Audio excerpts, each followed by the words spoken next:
Narito ng balita mula sa GMA Integrated News. Hihiling ng temporary restraining order ang grupong Piston sa Korte Suprema para mapahinto ang implementasyon ng PUV Modernization Program. Sinabi nila iyan sa kanilang kilos protesta sa tapat ng Korte Suprema kasama ang grupong Manibela.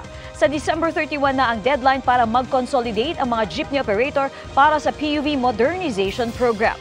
Sa ulat ng Super Radio DZBB, sinabi ng Piston na libo-libong tsuper ang nakaambang mawala ng trabaho sa pagsisimula ng taon dahil dyan.